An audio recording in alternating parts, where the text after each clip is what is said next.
Hey everyone, it's your girl Kiera, and I have a special guest today, my cat Zoe. So cute.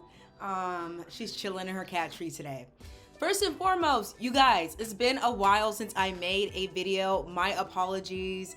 Let me catch you up on what's been going on in my life. I have been heads down focusing on my real estate business as well as my growth agency. So I'm really excited about those projects.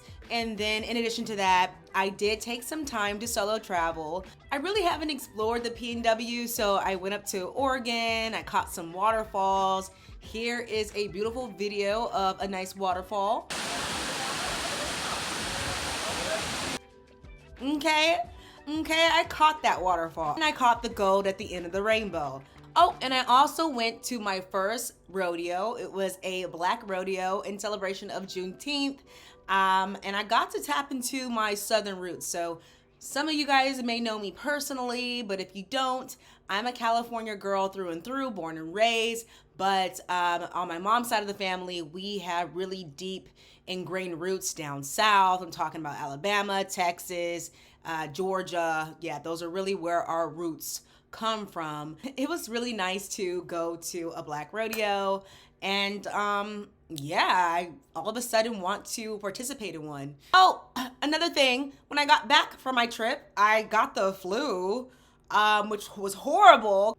I kicked the flu's ass. I got that mean right hook. But anyways, I'm back. I'm feeling like myself. I'm feeling better. A little bit of a voice change, but you know, I like my Rihanna voice right now.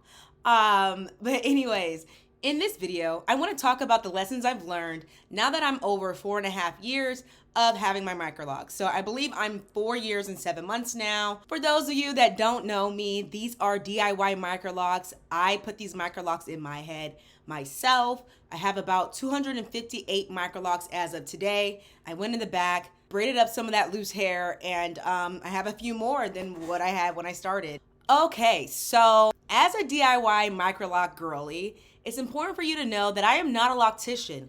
I am learning along as I go. For those that are newer to the loc world, like I'm learning things along with you guys. Maybe there's some things that you all can teach me. So just want to give that disclaimer before I dive into the lessons that I've learned as a DIY Microloc girly. One lesson that I've learned during this journey is I need to stop touching my hair so much.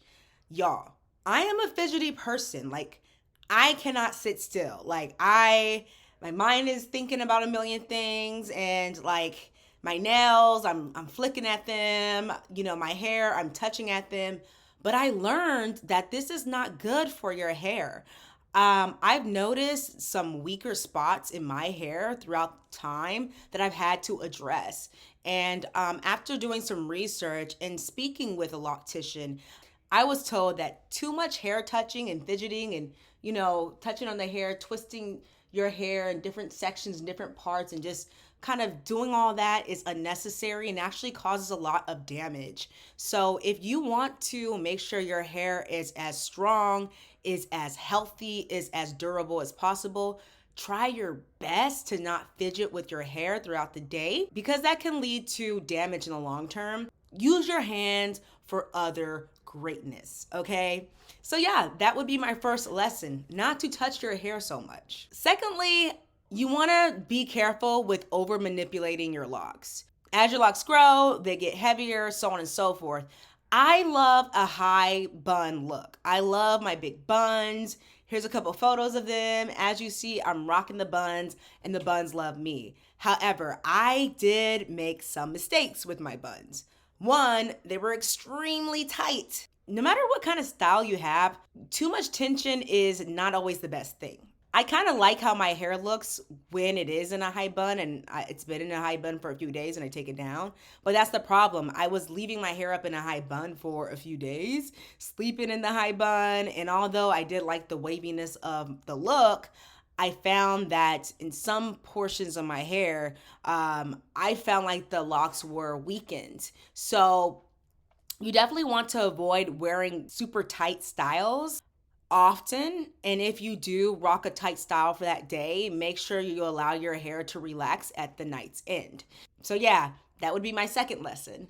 Third, nutrition matters. Nutrition matters. I found that I was doing retwists more frequently, and I really tried to think about what the cause of that was and what changed in my life.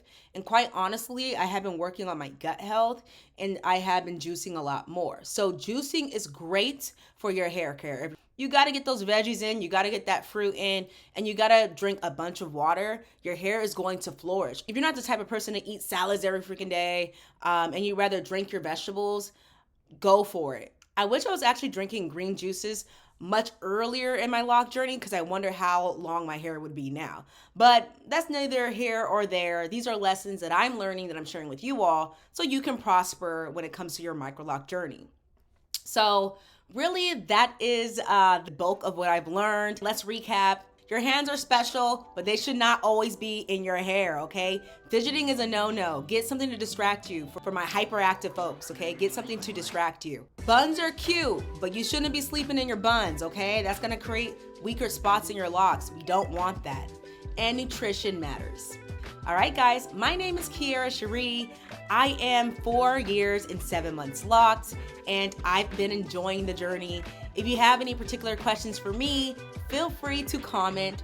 And if you like videos like this, feel free to subscribe. I like to mix it up in this channel. I love to talk about my hair journey, but I also like to share just different jewels when it comes to social relationships as well. So if either of those topics interest you, feel free to follow along. All right, guys, thank you so much for watching. Take care.